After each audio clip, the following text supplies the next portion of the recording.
Business planning is broken. And I've never understood the way this industry has treated it, especially now. We give it such great lip service, but most of the time, those December, January meetings, they're honestly just a placeholder. It's that one angsty hour in December where if you're the agent, you're just sitting there sweating your volume. And if you're the broker, you're sitting there trying to say something useful that doesn't resemble something like a Hallmark card. Everybody walks out calling it a plan. Then January hits, the following year, and it's just the same defaults with a fresh calendar. Gross. Right? It's as if you've only earned the right to think strategically once or if you've closed enough volume. That's insanity. But if you do that long enough, here's what happens. Your best ideas never get built.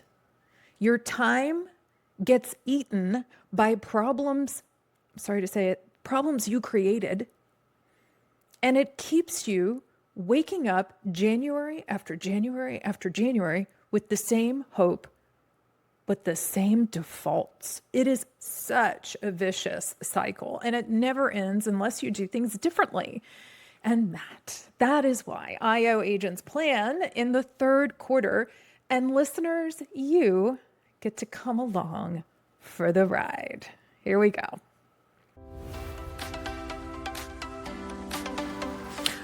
Welcome to Renovating Real Estate. I'm Sandy McMaster, your host, and each week here, we renovate the way you very smart, good-looking operators think, decide, and execute. And we do that here using the identity ops method because most agents and brokers never operationalize what truly makes them different. And I would love to see that change today.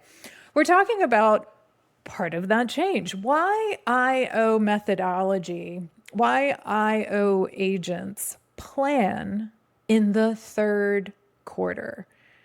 And the July step is naming the problem you are wired to solve so that you can make actual tangible decisions in August and implement them in September. Because here's the reality, my friends. If you want action, actually tangible assets and action going out or taking place on January 1st, you don't start planning in January. That's not planning ahead. That is reacting. Any idea worth doing takes time. You know that. You know what I say is true. I don't have to convince you. I don't care if it's a new marketing channel. Perhaps it's a new hire. Perhaps it's a new process for an old decision. Perhaps it's a system that you actually follow consistently. All of it, any of it, takes time. It takes time to build well, and it takes time to implement, especially if you want to plan without lighting your business and your personal life on fire in the process. So we plan. We plan in Q3 on purpose because we want runway. We want the work installed before the new year hits. And also because Q4 gets weird. I mean, December especially. I mean, even if you're technically working, most people are just checked out. They're mentally off. And honestly, in my experience, after Halloween, and literally I was in Costco literally last week, and Halloween decorations are already starting to come out, which is amazing to me. But anyways, after Halloween, boom, Thanksgiving travel arrangements are being made. And then while you're letting your turkey literally digest, you're already shopping Black Friday deals. You know the drill. You are not new to this. So instead of pretending that December is some sort of serious implementation month, we design around reality. We plan in Q3 and take November and December as a time to mentally rest, be present, be where your feet are. Sometimes that is the best way of building your business, is being able to be present with those you love and care about most. We calibrate all of this now. We calibrate in July. We decide, we make these big decisions in August, and we execute in September. And then we use Q4 to do refinements, installation refinements, maybe even to stabilize. So by the time January 1st actually shows up, I mean, I just want you to take yourself back in time. It's December 25th. It's December 26th, 27th, 28th. You know, you wake up January 1st, and it's like people act as if it's a surprise, right? And then they start getting ready for the year. Ooh, you don't want to be just getting ready. You want to be running. Assets should be scheduled, done, moving, getting out. And honestly, when I began training agents to plan this way, the pushback was immediate. And, people are probably listening to this going, wait, what? Plan in July? Yes. The question is, how can you plan when the year isn't over yet? And I understand why people ask. And the reason is this, because the industry gives building a brand great lip service, but they plan, support, and reward volume and transactions. Full stop.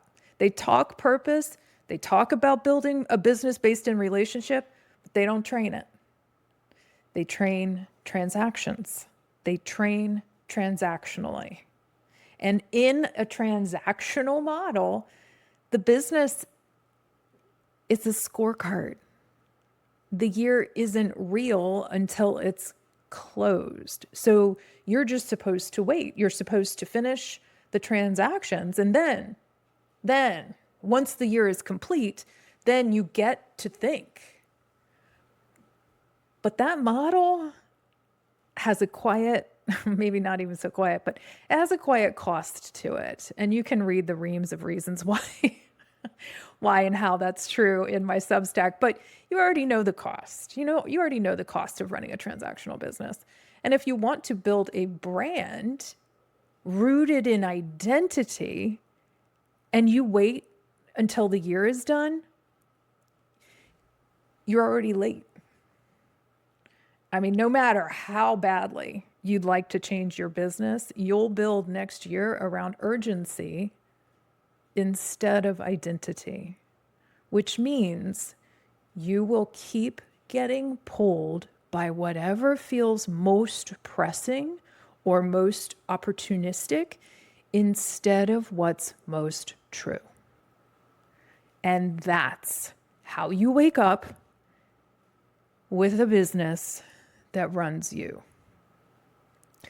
Not because you're not smart, not because you're not capable, because you've never given yourself runway, space to think, decide, and execute.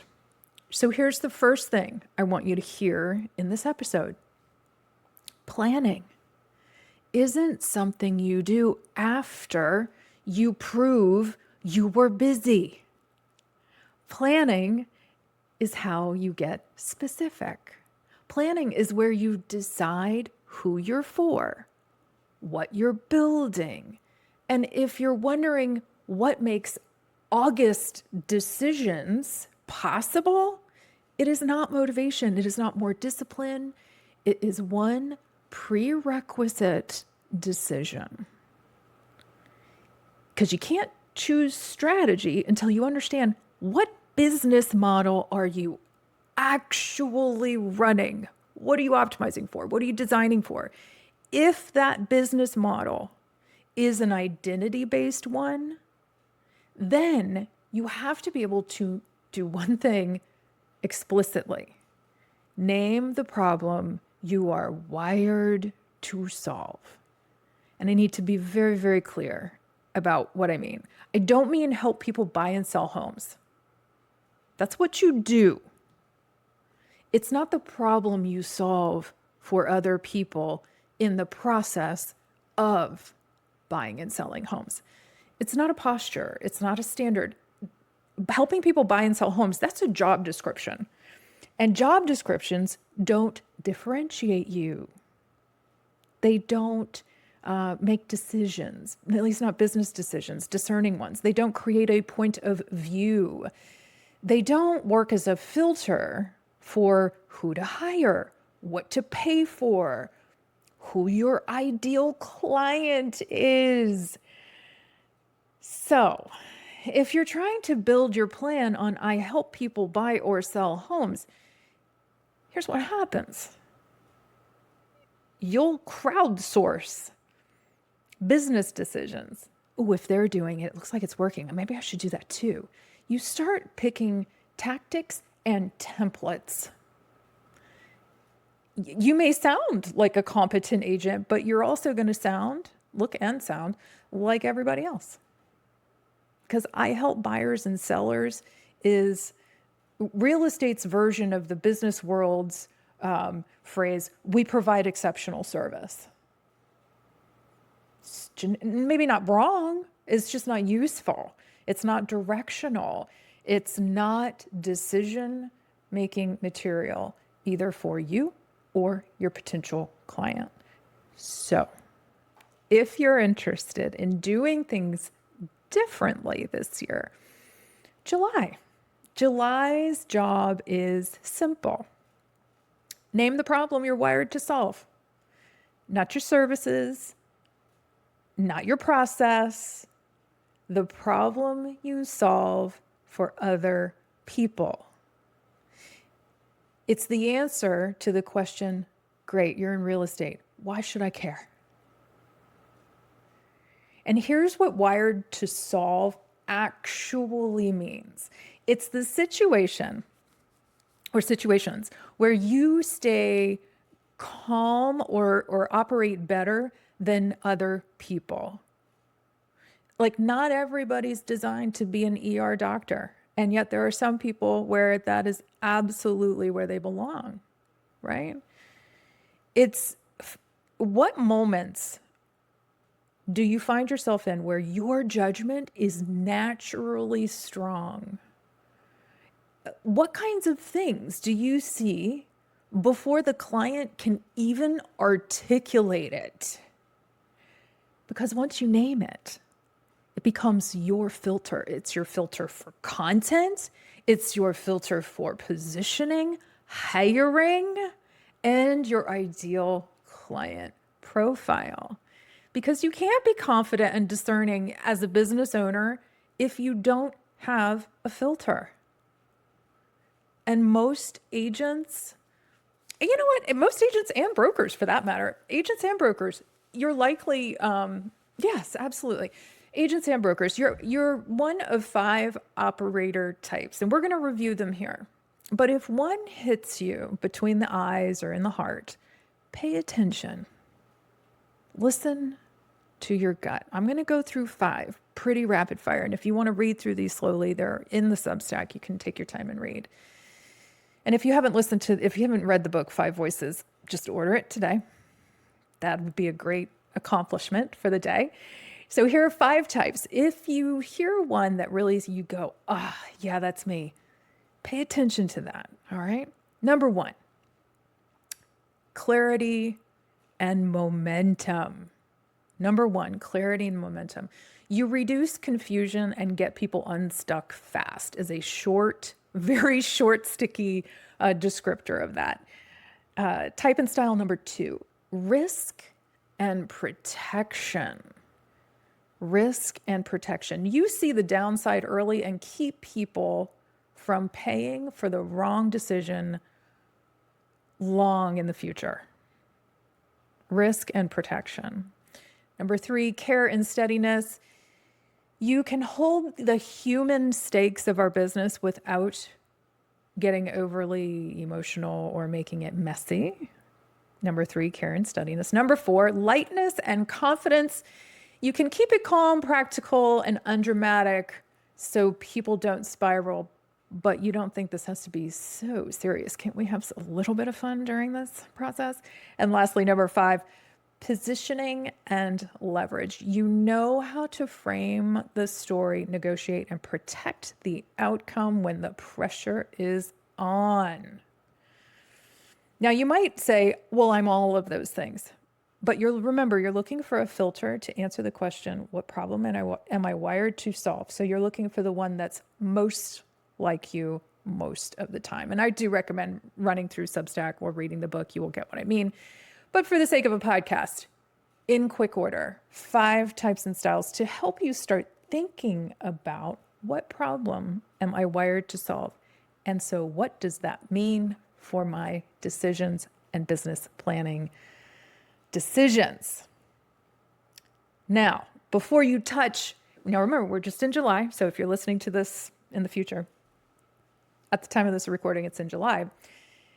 Before we touch August strategy and we start making real decisions about time and money, just write down one sentence. I mean, talk about light homework. One sentence. Write down one sentence.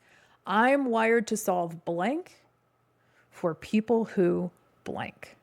I'll say it again. I'm wired to solve blank for people who blank.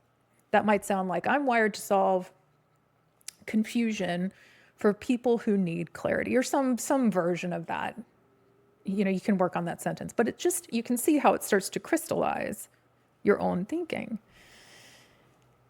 And if you want this to become more of a nice sentence, real sentence, you need receipts. So do a quick self-audit. Name 5 right fit clients that was true for. That one sentence. Name 5 clients where you go, yeah, I can back that up. I had 5 clients where that really did seem like the problem I was solving for them. And secondarily, you love to clone them. You see them in your phone and your heart skips a beat and you smile. You don't cringe and hit ignore.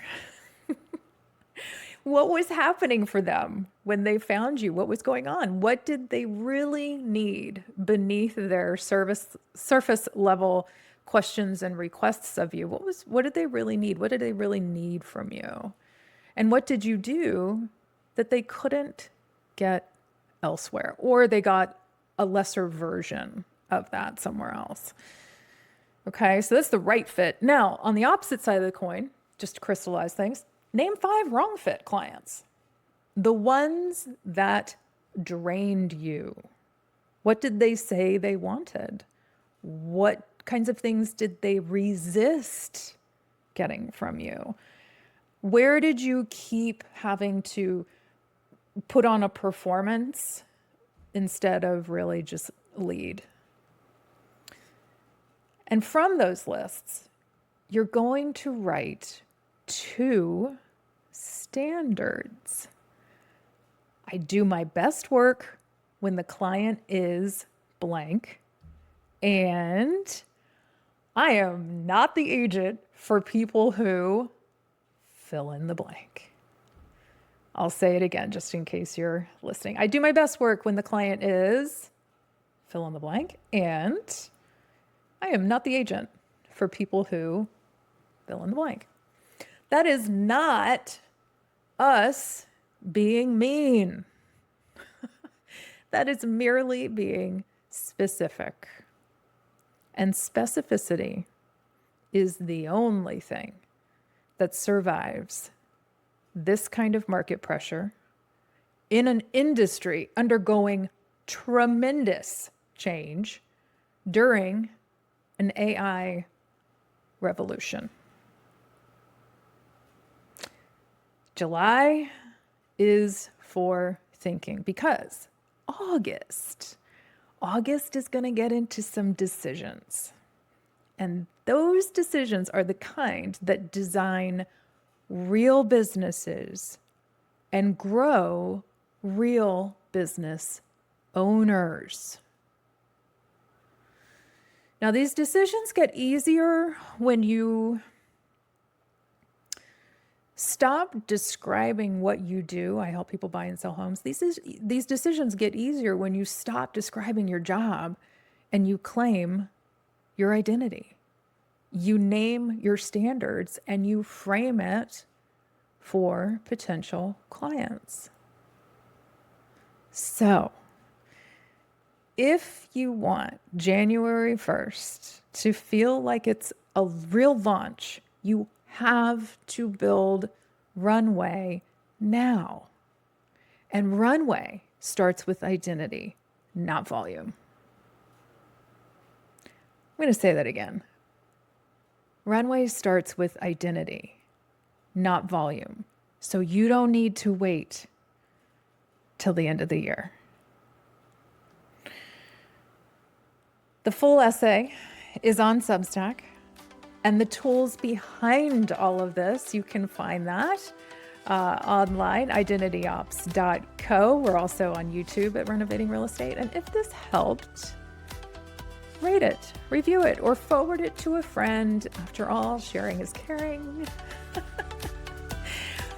We are rooting for you. This is such a wonderful time of change in our industry. So change. Take the opportunity and start doing some things differently. Until next week.